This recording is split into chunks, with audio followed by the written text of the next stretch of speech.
ಪ್ರಿಯರೇ, ದೇವರು ಒಳ್ಳೆಯವರು, ಒಳ್ಳೆಯದನ್ನೇ ಮಾಡುವವರಾಗಿದ್ದಾರೆ. ಪೌಲನು ಸಭೆಗಳನ್ನು ಹೆಚ್ಚಾಗಿ ಪ್ರೀತಿಸಿದ.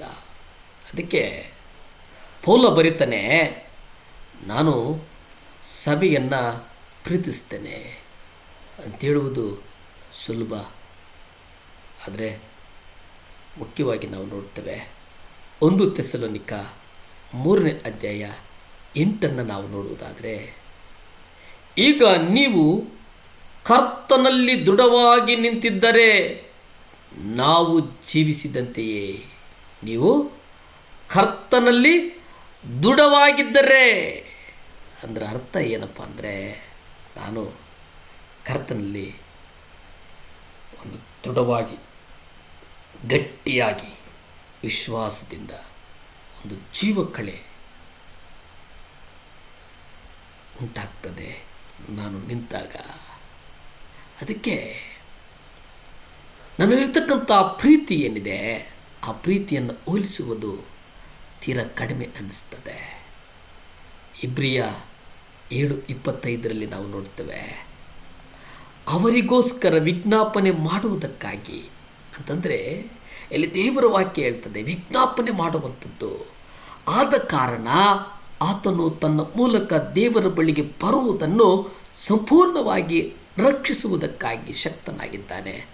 ಅವರಿಗೋಸ್ಕರ ವಿಜ್ಞಾಪನೆ ಮಾಡುವುದಕ್ಕೆ ಯಾವಾಗಲೂ ಬದುಕುವವನಾಗಿದ್ದಾನೆ. ಪ್ರಿಯರೇ, ನಾವು ಯಾವಾಗಲೂ ವಿಜ್ಞಾಪನೆಯನ್ನು ಮಾಡುವುದಕ್ಕೋಸ್ಕರ ಬದುಕಬೇಕಾಗಿದೆ ಅನ್ನುವಂಥದ್ದನ್ನು ನಾವು ನೋಡ್ತೇವೆ. ಕ್ರೈಸ್ತ ಸಹೋದರ ಸಹೋದರಿಯರೇ, ಹರ್ಷದನಿ ಗೈಯುವುದಕ್ಕಾಗಿ ಪ್ರಾರ್ಥಿಸಿರಿ. ನೀವು ನೋಡಿ, ಯೆಶಾಯ 58:3, 6, 8 ನಾವು ನೋಡಿಕೊಂಡ್ರೆ, ನಾವು ಉಪವಾಸ ಮಾಡಿದ್ದೇವೆ, ನೀವು ಏಕೆ ಕಟಾಕ್ಷಿಸುವುದಿಲ್ಲ? ನಮ್ಮ ಆತ್ಮವನ್ನು ಕುಂದಿಸಿಕೊಂಡಿದ್ದೇವೆ, ನೀನು ಗಮನಿಸುವುದಕ್ಕೆ ಎಂದು ಅವರು ಕೇಳ್ತಾರೆ. ಅದಕ್ಕೆ ಕರ್ತ ಉತ್ತರಿಸ್ತಾನೆ, ಇಗೋ, ನಿಮ್ಮ ಉಪವಾಸದ ದಿನದಲ್ಲಿ ನಿಮ್ಮ ಇಷ್ಟವಾದ ಕೆಲಸಗಳನ್ನು ನಡೆಸುತ್ತೀರಿ ಮತ್ತು ನಿಮ್ಮ ಆಳುಗಳನ್ನು ದುಡಿತಕ್ಕೆ ಎಳೆಯುತ್ತೀರಿ.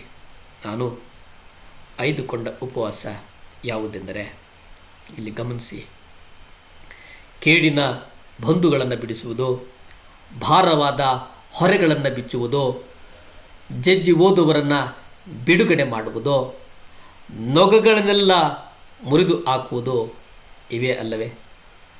ಹಸಿದವರಿಗೆ ಊಟ ಬಡಿಸುವುದು, ನೆಲೆಯಿಲ್ಲದವರಿಗೆ ನೆಲೆಯನ್ನು ಕಲ್ಪಿಸಿಕೊಡುವುದು, ಬೆತ್ತಲೆಯಾಗಿರುವವರನ್ನು ಕಂಡರೆ ಅವರಿಗೆ ಬಟ್ಟೆ ಒದಿಸುವುದು, ನಿನ್ನಂತೆ ಇರುವ ಇತರರ ಮಾನವರಿಂದ ಮುಖ ಮರೆ ಮಾಡದೆ ಇರುವುದು, ಇವುಗಳು ಅಲ್ಲವೇ? ಇದನ್ನು ಮಾಡಿದಾಗ ನಿನ್ನ ಸುತ್ತಲೂ ಸೂರ್ಯೋದಯದಂತೆ ಬೆಳಕು ಹರಡುವುದು, ನಿನ್ನ ಆರೋಗ್ಯವು ಬೇಗನೆ ಸುಧಾರಿಸುವುದು, ನಿನ್ನ ನೀತಿಯು ನಿನ್ನ ಮುಂದೆ ಹೋಗುವುದು, ಕರ್ತನ ಮಹಿಮೆಯು ನಿನಗೆ ಬೆನ್ನುಗಾವಲಾಗುವುದು. ದೇವರು ಎಷ್ಟು ಸ್ಪಷ್ಟವಾಗಿ ಹೇಳ್ತಾರೆ ಅಂದರೆ, ಪ್ರತಿದಿನ ನಾವು ದೇವರನ್ನು ಕಾಣಬೇಕೆಂದು ಆತರಿತೇವೆ ಅಂತಂದರೆ ಈಗ ಹೇಳಿದ್ದೆಲ್ಲವನ್ನು ಗಮನಿಸಬೇಕಾಗ್ತದೆ. ಅಜಾಗರೂಕತೆಯನ್ನು ಬಿಡಬೇಕಾಗ್ತದೆ, ಅಸಡ್ಡೆಯನ್ನು ಬಿಡಬೇಕಾಗ್ತದೆ, ನಿರ್ಲಕ್ಷ್ಯ ಅನ್ನುವಂಥ ಒಂದು ಪಾಪವನ್ನು ನಾವು ಬಿಡಬೇಕಾಗ್ತದೆ.